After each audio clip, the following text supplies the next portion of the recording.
Papa. Mais on se protéger. Ah, papa, on a malade à Balouba, malade à Rokosa. Hein? On a malade à Balouba. Malade à Balouba, c'est la caméra. On a malade à Balouba. Ah, mais Balobi, bien, il faut se protéger. Mkonzambo Balobi, il faut se protéger. Mkonzambo Balobi, il faut se protéger. Mais la moni a malade à Balouba. Elle a malade à Batambango. C'est ça la blague. Aussi, ma vie, ça doit. Si on nous dit que vous dites que vous avez Simbi et l'autre Maroté, donc, Kaboué. Oui, ça protège la malade. Mais il y a une santé. Santé n'a bien. Hein? Santé n'a bien. Santé n'a bien. Ah, tu as la caméra, tu as santé. Vous avez virus. Vous avez un corona. Vous avez un malade à Batambango. C'est la photo d'un. Un malade à Batambango, un malade à Balouba. Il y a 50 000. C'est bon, tout la télé. Mais yo se protéger tes papa. La protéger ne l'est pas. Malade on a beaucoup de ça. Hein? Malade on a beaucoup de ça. Aux autres du matin. Malade ils habitent son nom. Hôpital il n'y a pas de maladie aussi là. Bah déjà. Maman est mobile. Récemment il va tout pas y avoir. La maman est aussi bah déjà. Là nous bah 17 personnes. Bah ça bon gars confiné. Et maintenant aussi les chauffeurs à un moment donné ils en profitent maintenant pour faire souffrir aussi la population. Parce que c'est ça aussi le problème du Congolais. Maintenant là où il fallait qu'il c'est-à-dire itinéraire voilà. Par rapport il y a un bafouchi Sarayango. Boulevard par exemple c'est 1500. Pour l'instant j'ai pris c'est 2000 francs. Oh c'est 2000. C'est 2000 francs. Donc maintenant automatiquement la population ne sera même plus encore vaguer la occupation la vaguer la bonne service. Il sera maintenant obligé il y a au revoir sous. Vous comprenez? Même il y a protection. Donc on se les dit aujourd'hui. Ils ont la crainte, malade, il y a des outils, on le voit les frontières. Pour qu'on ait des frontières, on a vu ça, c'était ça. Et maintenant, là, même pas 100 cas. C'est moins de 50 cas. On pouvait maintenant voir comment vous soignez. Maintenant, quand vous prenez des mesures, il y a le marché. On a aussi des mesures, parce que j'ai donc c'est un peu compliqué. C'est compliqué. Batoulobi la victoire à 3 personnes. Deux Nassima, Moko Liboso. C'est 3000 francs. Dans le Mara, il y a 200 francs. Ça reste combien? 2800 francs congolais. Le litre, c'est 2500. Natikala à 300. Napesa Mukoloka, Tongana Lia Yango. Ministre de l'économie appelle la réponse. Hein? Ministre de l'économie appelle la réponse. 300 francs on a Natikala Yango. Les gens appellent ça hier, ministre de l'économie. Napesa Mukoloka, Tongana Lia Yango. C'est à moi. Transport ezali même taxi naza kozwa te azoke l'hôpital mais on s'est protégé te koko na moni yo protégé te po nayebi te nzambe akoprotege biso nzambe akobatela biso toza na nzambe na biso maladi wana ekoteka nango ekosala biso eloko te yesu aza na bobo mitualité misunga yo moko misunga tokate mutilinga la tezake yo moko misunga nga deja na sadere nela sabe na koki na nga Turquie Suède nga na Suède mame na sale fona kama la dina bella kaponga na sina sadere la pétrolière Grâce Mandela. Voilà misunga ya Grâce Mandela la pétrolière quoi donc ngai na sina sadere et puis ba lycée na matu baza pe kuna na kosenga bokende kuna parce que ngai mo na sina sadere na ba mission na ngai misunga ya Grâce Mandela la pétrolière misunga ezali mutuelle na biso ya santé ngai moko na ba mission na nga toza déjà na kati ya misunga ekopesa yo soin en cas de problème na mboka so pe sengi bima libanda et bimisio kaka misunga ya mama Grâce Mandela. Allô ngaya wa santé eza misunga. Ah! Hey, okatelinga lingala pour la santé à mwana. Mon fils, pour ma santé, misunga. Ah, okatelinga lingala. Bandeko, misunga ezali kokatela mutu lingala te. Ezali mutuelle de santé. Oyo epesameli na batu nyonso. Employé to non employé mutu nyonso oyo akoki kaka contribuer na mbongo mukie na fin du mois po ete mokolo akobela misunga ezwa soin na ye na ba hôpital nyonso ya minene ya République démocratique du Congo. Soki maladi na yo bakoki ko traiter yango awa na Congo te misunga akozwa charge na yo okende kozwa soin na bamboka lokola Afrique du Sud, Turquie, Suède, Russie, to Inde. Kala mingi te na bamboka misusu. Soki mutu oyo misunga ezwaki charge na ye mpo na basoin, Nzambe akamati molimo na ye, misunga akosokipe na mort na corbillard. Ate bandeko bazali libanda, bakoki koadere bandeko na bango awa na Congo po ete bazwaka soin awa na mbongo bango bazali kofuta. Na misunga, ta santé c'est ta vie. L'art d'illuminer votre beauté. Actrice de tous les désirs, de toutes les émotions. Grâce Beauté vous invite à la découverte de soi, à l'élégance du geste qui réveille. Au jeu de la séduction qui transcende, à la quête de sa vérité. Acheter Grâce Beauté, c'est offrir à son teint un éclat qui lui ressemble. Laisser ses couleurs effacées aux femmes effacées. Ne choisir que la lumière, choisir d'entrer dans la lumière. Un concept lumineux et une rencontre de l'art et la cosmétique.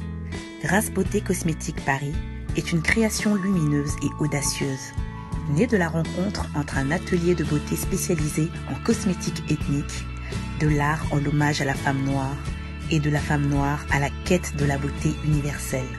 Deux univers intemporels dont l'inspiration se nourrit de la même splendeur féminine. Hey, Nzambe!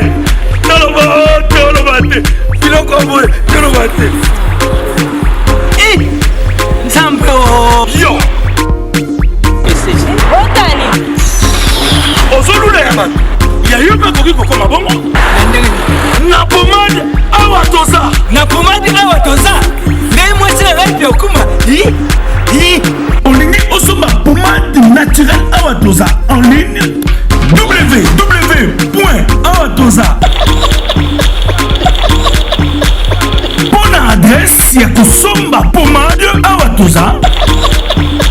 Pomade Awatoza, il salami na bana mboka ba congolais, na ba nzete ya mboka Congo. Bokeba na pirate. Pour na kovinisa ba mole, mipende sima petolo. Somba gamme ya pomade Awatoza, masse yango na ba parti oyo olingi evimba.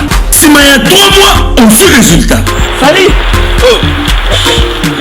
La pommade Awatoza. Moi ça n'est pas comme une qui bocole. La pommade Awatoza. Donc mesdames et messieurs, donc je suis là en direct des quartiers 1, donc là où il y a tout le monde. Et merci Nabana Potonyos Balinga Rabiso, donc Nengega Batouba Lobaki, Toyokaki Lobi na ba télévision. Batouba lobby, Mokonzi lobby, plus jamais de 3 personnes à Simaya voiture. Bis Batouba Zala et Belete. Oui, c'est bien. Décision est bien pour le coronavirus. Mais la décision nini bango bazui. Parce que la population zouta banan télé, ti quartier Makolo. Yo boy taxi sur Batoubongo. Lukami tuka tiape nanzela. Donc là je suis avec tout le monde, bande konabi ke bokota la biso belé. Mathieu Bonché, émission sur le terrain. On va parler de la population congolaise parce que coronavirus est net papa ba uti musika. Azobeta makolo. Bobo ibatuma mata 3 na mutuka. Bocheli biso ba moyen nini. Donc on va parler avec des gens, on va parler avec des mamans et des papas. Toujours Elenga Congo. À suivre. Papa Boni. Malam papa journaliste. Tomonio a na quartier et donc décision quoi lobby les loba boyi 3 personnes à Simamutuka. Et donc ça la ndengeni est-ce qu'ils ont la population? Bon. Décision na eza konanga eza malamu te. Parce que tozana plusieurs populations na kati ya ville de Kinshasa. Ba moyen de transport eza muke, eza ebele te. Alors ce que ozui ba décision na l'état suit ba décision na faut prévoir la précaution au ni négocie avec pour la moyen de transport à bateau parce que bateau faut pas bima ba que no luka bana ko lugela bana biloko kolia quelque chose pour faire vivre ma famille là-bas. Alors ce que boy que non 3 personnes à mutu baté décision ni nos suivre précaution nos suivre pour que bateau ba zala bien pour le transport na bango. Bateau se protéger ni par rapport à coronavirus. Est-ce que Bazo s'est préparé, Bazo s'est protégé vraiment bien? Bon, tout va se protéger bien. Pourquoi? Parce que là, plusieurs gens dans le monde anti-casse et puis ils vont gants et puis ils vont désinfecter les alliés. Dans le monde, vraiment, il y a une protection, vraiment, les gens se protègent vraiment. Merci beaucoup.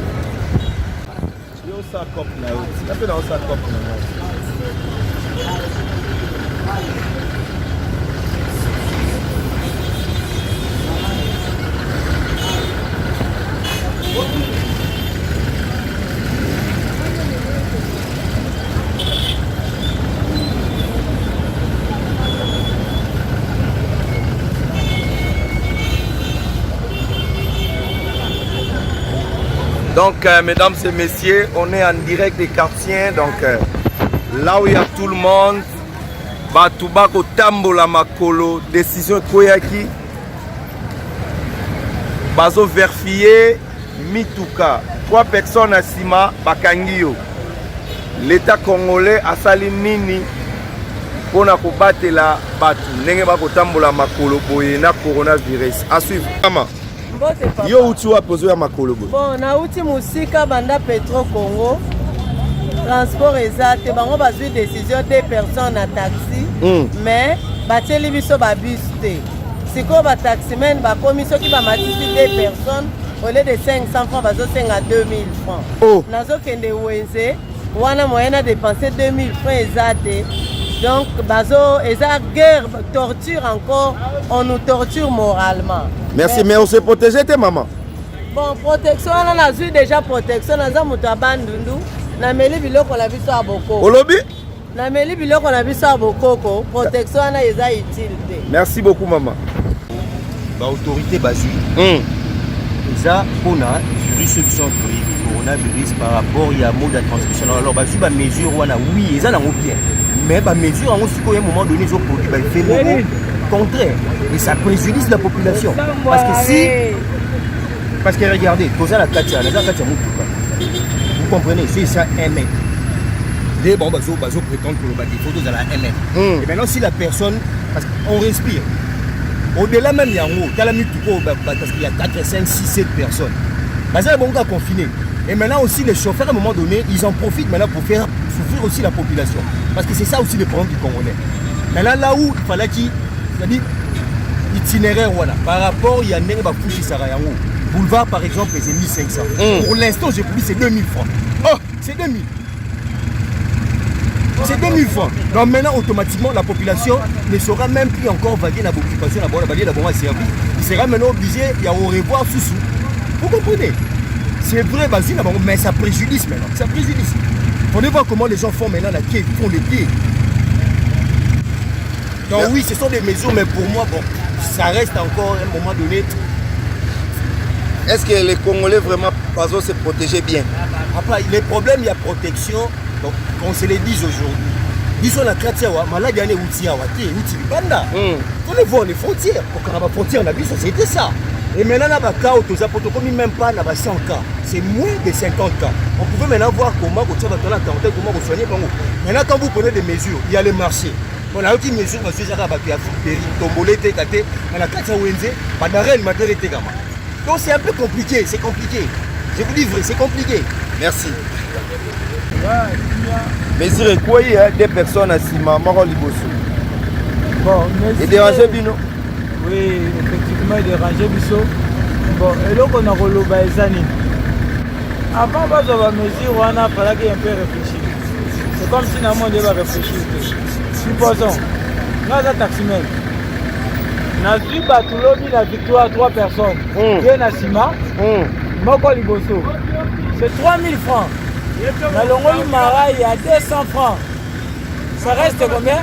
2800 francs congolais. Le litre, c'est 2500. Natikali à 300. Na pesa mukoloka tongana lia yango. Yebisa ministre économie appelle ta réponse. Hein? Ministre économie wana appelle ta réponse. 300 francs wana atikali yango. Eza na pesa ye ministre économie na pesa mukoloka tongana lia yango. Merci. Soubelenya Congo. Tolega. Soki pela kula virunga. Soki pela kula virus. nayebi te mais totiaka nde bango balobi wana ke ezali po moi tokonteni bango eza te totiaka ke ezali bon sikoyo ezali ubie baesa biso tovanda bandako na mutuka moko mpe bima te boso bato bakobima misala mosusu ezosala sikoyo bato badeplace bakuta batransport siko bato bamema bango wana bakozwa wana destination baokanyeli bacarburant eza toujours trop cher bakitisa carburant bakitisa nombre de personnes à mutuka eza bien mpona protection ya population tokoyi yango te tokoyi te ngakombona ngamba na oloba kulu te babi tobanaka dedededede kamevexaa na 60 000 tokana mamaziti nano ya 50 000 siko tobula ndenge nini mais yo c'est protégé te papa na protégé ndenge nini maladi oyo na mboko eza nango maladi na mboko eza te ozobima te bayebisa biso nanu hôpital nini oyo bato maladi osi baye deja mama ye mo baresevaki bato mpo baya mpona na mama ye mosi baye deja nanu baye te merci beaucoup mais maman on s'est protégé te Nzambe ka moto abatelaka Nzambe moto abatelaka mbutu papa Nzambe ndio akobatela biso maladi wana pe ekoma awa te Nzambe la makasi ekoma te Nzambe na biso akobatela biso mais l'état lobby quand même faut se protéger mutuka boko tarami parler décision na bo sepeli nango sepeli nango tokota mibale mais maladi wana tozobondela Nzambe na biso ako maladi wana kokota te merci kompona yesu asepeli